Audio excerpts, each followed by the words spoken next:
Hello guys, আজকে আমি আবার আসলাম। আজকে আমি বানাবো গন্ধবেদেলা পাতা দিয়ে মাছের ঝোল। চলেন দেখবেন কিভাবে বানায়। পাতাগুলা কেটে নিতে লাগবো।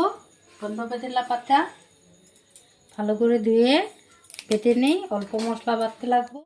এটা আমি এখন ভালো করে ধুয়ে মিক্সিতে গুঁড়া করতে লাগবো, মিক্সিতে দিতে লাগবো।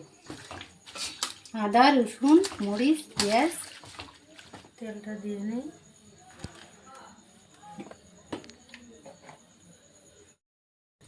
হলুদটা মেখে নিয়েছি, এখানে তেলে দিতে লাগবো। দেখি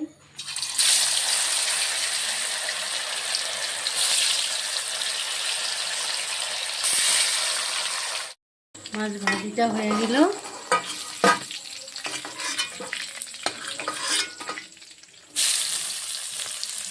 অল্প এটা তেলটা কমায় দিতে লাগে, এত তেল দিতে লাগে না।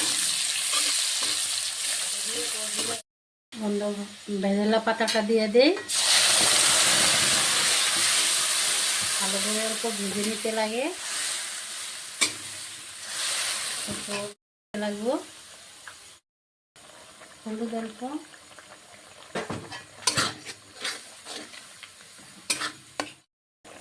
অল্প জল দিতে লাগবো, অল্প পাতলা ঝোল বানাইতে লাগবো।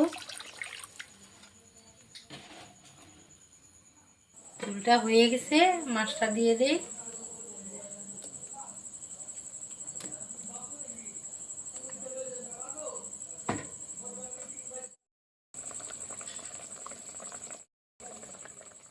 গন্ধবেদেলা পাতা দিয়ে মাছ দিয়ে ঝোল বানিয়েছি।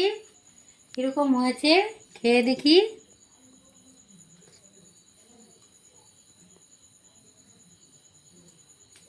খুব ভালো হয়েছে। যদি আপনারা দেখে ভালো লেগেছে, লাইক করেন, শেয়ার করেন আর সাবস্ক্রাইব করে দেন। আজকের জন্য আসি।